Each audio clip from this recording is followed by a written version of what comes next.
Welcome to flavour full time. இன்றைக்கி flavour full டைமில் அரிசி வடாம் தாங்க பார்க்க போகிறோம்.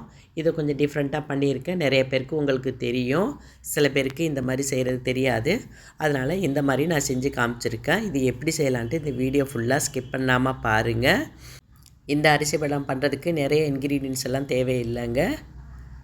அதுக்கு நான் ஒரு அரை கப்பு பச்சரிசிங்க, நான் ரேஷன் பச்சரிசி தாங்க எடுத்திருக்கேன். இதை நல்லா கழுவிட்டு ஒரு 4லேருந்து 5 மணி நேரம் ஊற வச்சுக்கலாம். இப்போ ஒரு 4 மணி நேரம் நல்லாவே ஊறிடுச்சு. இப்போ அந்த தண்ணியை வடிகட்டிட்டு அரிசியை மட்டும் மிக்ஸி ஜாரில் போட்டுக்கிறேன். ஃபுல்லாகவே போட்டுக்கோங்க. நான் சின்ன கப்பால் ஒரு கப்பால் தான் போட்டிருக்கேன், அதனால் நான் சின்ன ஜார்லேயே போட்டுக்கிட்டேன்.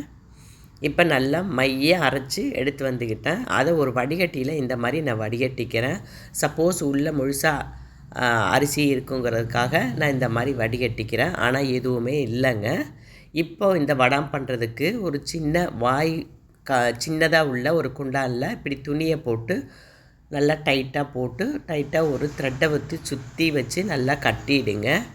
இந்த மாதிரிங்க இப்போ நான் வீடியோவில் காமிச்சிருக்க பாருங்கள். இந்த மாதிரி நல்லா டைட்டாக கட்டிடுங்க. இப்போ இது உரமாக இருக்கட்டும். இப்போ நம்ம அரைச்சி வடிகட்டி எடுத்து வச்சுருந்த அந்த அரிசி மாவுக்குள்ளே ஒரு டீஸ்பூன் ஜீரகம், ஒரு டீஸ்பூன் சில்லி ஃப்ளேக்ஸுங்க, அப்புறம் கொத்தமல்லி, கருவேப்பிலை, உப்பு எல்லாம் போட்டு நல்லா கிண்டிக்கலாம். நீங்கள் காஞ்ச மிளகாய் இருந்தானாக்கா அதையும் மிக்சியில் போட்டு பவுடர் பண்ணி போட்டுக்கோங்க. இதை கடையில் வாங்கணுன்னு ஒன்றும் கட்டாயம் இல்லை.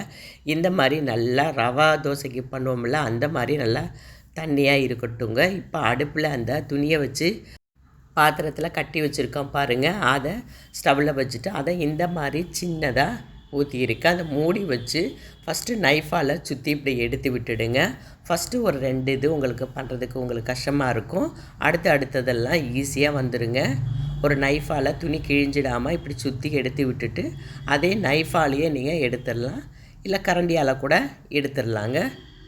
எனக்கு நைஃபால் எடுக்கிறதே ஈஸியாக இருந்தது.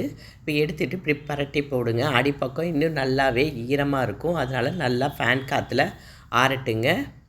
இப்படி எல்லாமே நம்ம போட்டு எடுத்துட வேண்டியதாக, இல்லை டக்குன்னு வெந்துருங்க. மூடி போட்டு மூடிட்டேனாக்கா 1 நிமிஷத்துலேயே உங்களுக்கு நல்லாவே வெந்துடும். பாருங்கள், அடுத்தது நான் உங்களுக்கு ஊற்றி காமிக்கிறேன். இப்போ நைஃபாலேயே சுற்றி நான் எடுத்து விடுவேன் பாருங்கள். ஈஸி தாங்க, ஒன்றும் கஷ்டமே இல்லை. டக்குன்னு செஞ்சிடலாம். உங்களுக்கு நான் காமிக்கிறதுக்காக இப்படி பொறுமையாக வச்சு நான் காமிக்கிறேன் பாருங்கள். எடுத்துட்டோம், அவ்வளோதாங்க. நான் ஃபேன் காற்றுலையே காய வச்சுட்டேங்க. ஒரு நைட்டு நான் ஃபேன் காற்றுல காய வச்சுட்டு மறுநாள் தட்டில் இப்படி எடுத்து வச்சு வெயிலில் காய வச்சேங்க. காலையில் 9 மணிக்கு நான் வெயிலில் காய வச்சுட்டு ஈவினிங் ஒரு 4:30 மணிக்கெல்லாம் எடுத்துட்டேங்க. நல்லா பட்டு போல் காஞ்சிருச்சுங்க. அவ்வளோதாங்க, அதுக்கு மேலே காய வைக்க தேவையில்லை. மெல்லிஸாக இருக்கிறதுனால 1 டேலேயே நல்லா காஞ்சிரும். பாருங்கள், இந்த அளவுக்கு பார்க்குறதுக்கு எப்படி இருக்குது பாருங்கள். இதை உங்களுக்கு நான் வறுத்து காமிக்கிறேன். இப்போது இதை வறுக்கிறதுக்கு கடாயில் எண்ணெய் ஊற்றி எண்ணெயை நல்லா காய வச்சுக்கலாங்க. கண்டிப்பாக எண்ணெய் நல்லா காஞ்ச பிறகு தாங்க, இந்த வடை மட்டும் இல்லை, எந்த வடாமல் இருந்தால் நல்லா காஞ்ச பிறகு போட்டால் தாங்க உங்களுக்கு நல்லா பொரிஞ்சு வரும். இப்போ ஒன்றை மட்டும் போட்டு உங்களுக்கு பொரித்து காமிக்கிறேன். எண்ணெய் நல்லா காஞ்சிருச்சு. ஒன்று மட்டும் போடுறேன் பாருங்கள். போட்ட உடனே எப்படி நல்லா பெருசாக அப்பளம் மாதிரி பொரிஞ்சு வருது பாருங்கள். இந்த மசாலா ஃப்ளேவரோடு அவ்வளோ டேஸ்டியாக செம்மையாக இருக்குங்க.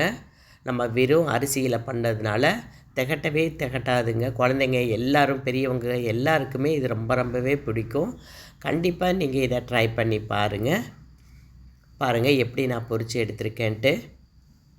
பார்க்குறதுக்கு கலர் எப்படி இருக்குது பாருங்கள், அருமையாக அட்டகாசமாக இருக்குது. கண்டிப்பாக நீங்கள் இதை ட்ரை பண்ணி பாருங்கள். ட்ரை பண்ணி பார்த்துட்டு எனக்கு கமெண்ட்ஸில் சொல்லுங்கள். பிடிச்சிருந்தா லைக் பண்ணுங்கள், ஷேர் பண்ணுங்கள். மறக்காமல் ஃப்ளேவர் ஃபுல் டைமை சப்ஸ்கிரைப் பண்ணுங்கள். இப்போ இன்னொரு இதையும் வடாமையும் போட்டு நான் பொரித்து காமிக்கிறேன் பாருங்கள். போட்ட உடனே எப்படி பொரிஞ்சு வந்திருக்குன்ட்டு, நல்லா வெள்ளையேறுன்ட்டு எப்படி இருக்குது பாருங்கள். அவ்வளோதாங்க. இது செய்கிறதும் ஈஸிங்க. உங்களை காய வச்சு எடுக்கிறதுக்கு ஒன்றும் கஷ்டமே இல்லை. அதனால் கண்டிப்பாக நீங்கள் ட்ரை பண்ணி பாருங்கள். Thank you so much.